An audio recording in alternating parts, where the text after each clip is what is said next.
네, 또 이 국민의힘에서는 서울 동작갑 장진영 후보의 경력과 관련해서 이 허위 사실 공표 논란에 휩싸였습니다. 이 선거 벽보와 공보에 세무사 경력을 표시했는데 이 선관위에서 이를 허위라고 판단을 한 건데요. 장현주 변호사님, 변호사님이시니까 네. 제가 한번 여쭤보도록 하겠습니다. 이 변호사가 되면 이 세무사 자격이 자동으로 주어지면서 이 경력을 넣었다 이런 입장인 것 같은데요. 장진영 후보는.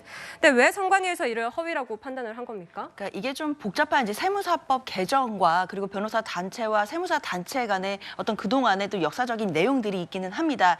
그렇기 때문에 변호사 자격이 있다라고 해서 이제 세무사 자격까지 나오던 때는 이제 시기적으로 조금 다르기는 합니다.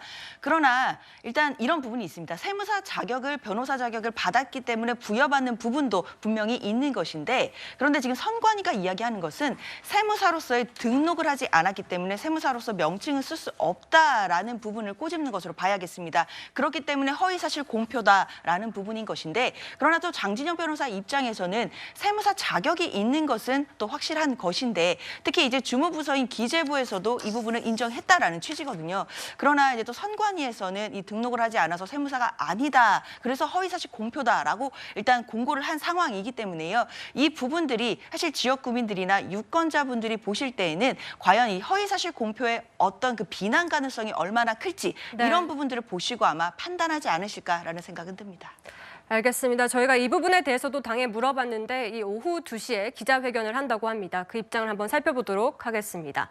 이어서 민주당 후보 리스크도 살펴보도록 하겠습니다.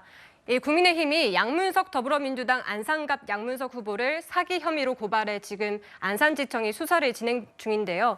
이 양문석 후보 딸의 편법 대출 수사도 수원지검 안산지청이 맡을 것으로 보입니다. 정광재 대변인님, 네. 지금 수사가 병합돼서 진행이 되고 있는 것 같습니다. 네, 뭐 두 사건은 사실상 동일 사건이라고 보기 때문에 병합하는 게 당연히 맞겠죠.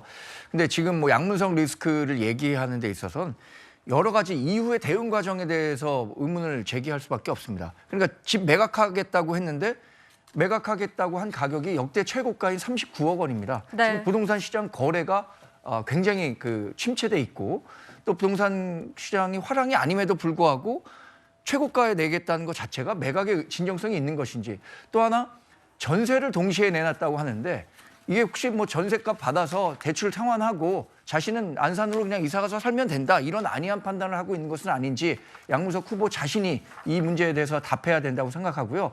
이 부동산 문제 사실 문재인 정권이 5년 정권 재창출하지 못하는 가장 근본적인 이유가 됐던 것 아닙니까? 그만큼 국민들이 갖고 있는 분노와 휘발성이 큰 이슈인데 대응 자체도 양문석 후보가 이렇게 나섰고 민주당이 미온적으로 나서는 것은 그럼에도 불구하고 양문석 후보가 당선되는데 큰 지장이 없을 것이다. 경기 판세에 큰 영향이 없을 것이다라는 민주당의 오만함이 묻어 있는 거죠.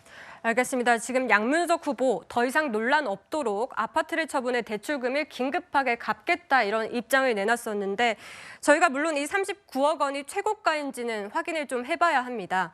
하지만 이 시세보다는 조금 높다 이런 평가도 있는 게 사실이고요. 강성태 위원장님.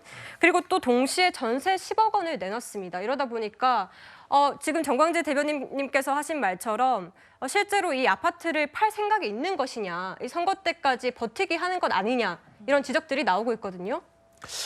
지금 저희 민주당이요 양문석 후보와 관련해가지고 매우 엄중하게 보고 있습니다.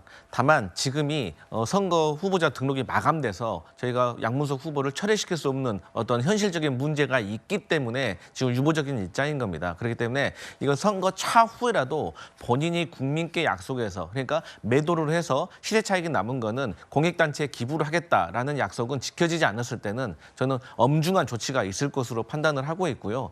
또 양문석 후보도 저는 거기에 대해서는 책임을 질 거라고 생각을 하고 있어요.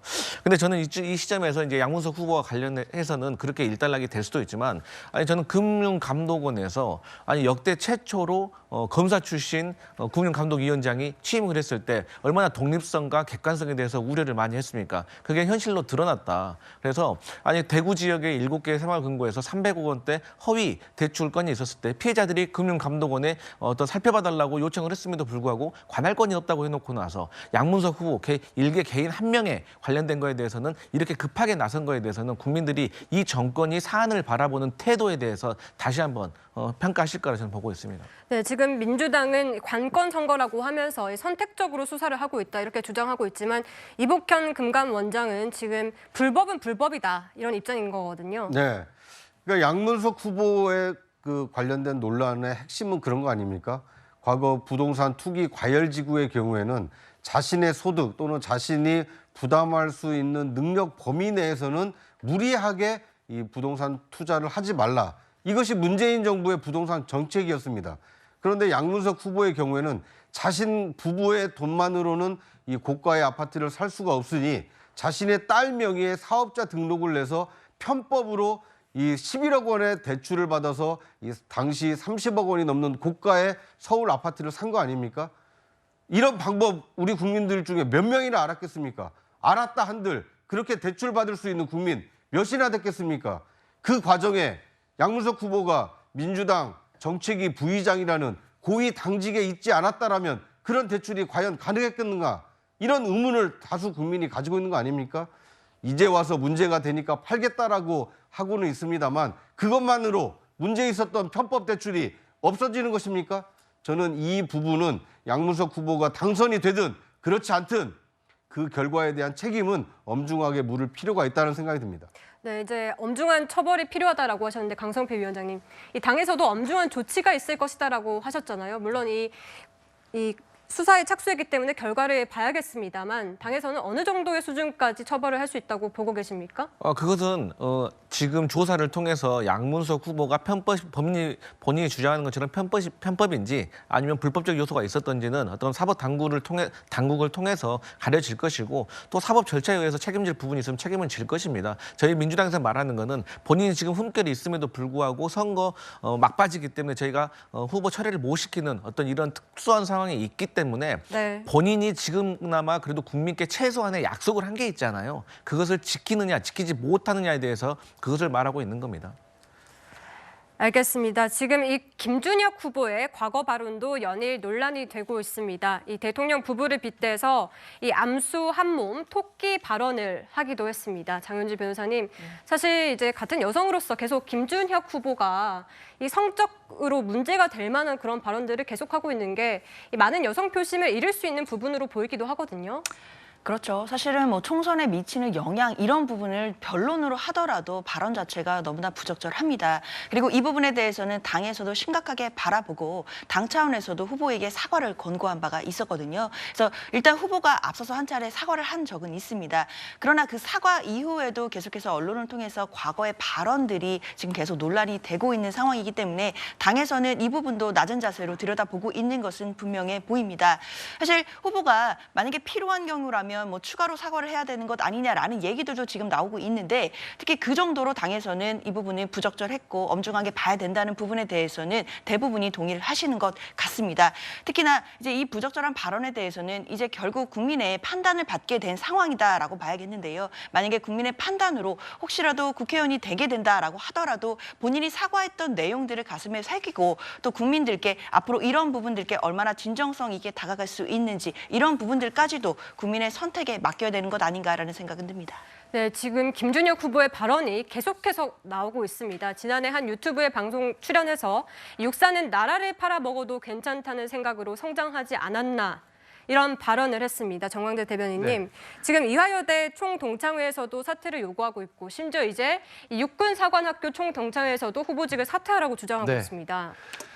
두 분께서 당이 심각하게 보고 있고 엄중하게 보고 있다라고 말씀을 하셨는데 지금 말뿐이지 어떤 특별한 조치가 있었습니까? 두 사람의 책임 있는 이 자세를 보이는 모습이 있었습니까? 이런 부분들에 대해서 저는 유권자가 판단해 주셔야 한다고 생각합니다. 특히 김준혁 후보 같은 경우에는 논란이 되는 말, 거의 유튜브에서 나왔던 말들이 자신의 지지자들에게는 뭐 쾌감을 주는 말씀이었었는지는 모르지만 네. 대부분의 국민들은 정말 불쾌하게 들을 수밖에 없는 말들의 연속이었습니다. 이런 부분에 대해서 하나도 책임지지 않는 모습에 대해서 어떻게 우리 많은 그 유권자들이 생각하실지 걱정이 되는데 그럼에도 불구하고 지금 이렇다 할 조치를 취하지 않고 있는 민주당에 더 큰 문제가 있는 거죠. 이제 뭐 본선거 3일밖에 안 남았습니다만 이건 뭐 아까 말씀하신 것처럼 유권자가 판단해 주는 수밖에 없습니다. 유권자 여러분들이 정말 심각한 문제로 좀 판단해 주시길 바랄 뿐입니다. 알겠습니다. 지금 양문석 후보, 김준혁 후보 등에 대한 사퇴 요구가 잇따르는 상황인데요. 이 민주당에서는 그동안 후보 리스크에 대한 선긋기를 이어온 상황이죠. 이 뉴스의 라이브에서 제가 직접 남은 선거 기간 동안 어떻게 대응할 계획인지 물어봤습니다. 1년의 현안이 노출이 되고 한 게 국민들께 정말 송구한 마음이 앞섭니다. 국민들의 정서, 국민들의 마음 이런 걸 잘 헤아려서 해야 되고 송구스럽게 생각을 하지만 평가도 이제 국민들이 하실 몫입니다. 그 지역구에서 이미 투표가 시작이 됐잖아요. 네. 그리고 투표 직전이었고 그렇기 때문에 각 그 지역의 유권자들이 판단을 하시고 저희들은 그걸 겸허히 기다리고 그 결과가 나오면 또 그 이후에 어떤 판단 고민을 하고 해야 될 것 같습니다. 네, 결국에는 유권자들의 판단을 기다리겠다라는 입장인데 새로운 전략이 있는 건 아닌 것 같습니다. 네, 맞습니다. 그러니까 저희가 수백 번을 사죄를 드려야 될 사안이라고 저는 생각하고요. 그리고 지역 그 유권자들이 심판을 해주실 건데 다만 추가적으로 저희도 국민들께서 저희를 회초리를 때리시는 건 정말 맞아야 되는데 저는 국민의힘이 과연 어떤 국민의힘 후보 중에도 조선시대보다 일제강점기가 살기 더 좋았다. 또 어떤 15세 지적 장애가 있는 여중생에 대한 집단 성폭행을 한 분에 대해서 변호한 것들 이런 것들도 어떤 국민의힘에서 딱히 특별한 조치가 없거든요. 그래서 이런 것들을 같이 공평하게 판단을 해주시기를 바랍니다. 알겠습니다. 저희 앞서 판세를 분석했습니다만 구정훈 차장님, 네. 지금 유권자들의 판단을 기다리겠다. 어떻게 보면 이 민주당의 자신감으로 해석할 수도 있는 부분일까요? 뭐 그만큼 이제 되돌리기 어렵다 이렇게 그 판단을 하고 있는 것 같습니다만 굉장히 좀 안타깝습니다. 이재명 대표가 뭐라고 얘기했습니까? 시스템 공천 강조하지 않았습니까? 그 시스템 공천의 결과가 김준혁이고 양문석입니까? 그 두 분에 대해서 이렇게 논란이 되고 많은 국민들께서 걱정하고 계십니다. 만에 하나 두 분이 국회의원에 당선된다라면 300명 중에 한 명이 되는 겁니다. 대한민국의 미래, 운명을 가르고 국민 모두에게 적용되는 법과 예산안 심사를 하게 되는 겁니다. 저렇게 흠결 많은 두 분이 국회의원 되는 거 민주당은 바라시는 겁니까? 이재명 대표는 시스템 공천이니까 어쩔 수 없다라고 하시는 겁니까? 저는 앞으로 본투표가 남아있기 때문에 그 3일간이라도 국민 눈높이에 맞는 결정과 책임 있는 조치가 뒤따라야 되지 않을까 하는 생각이 듭니다. 국민에게만 책임을 돌릴 것이 아니라 시스템 공천의 민낯이 드러났을 때 그 잘못을 바로잡는 그 책임, 그것이야말로 이재명 대표가 져야 되는 책임 아니겠습니까? 앞으로 남은 기간 동안 민주당이 그리고 이재명 대표가 어떤 조치를 취할지 좀 지켜볼 필요가 있어 보입니다. 알겠습니다. 구정훈 차장님 개인 의견 잘 들었습니다.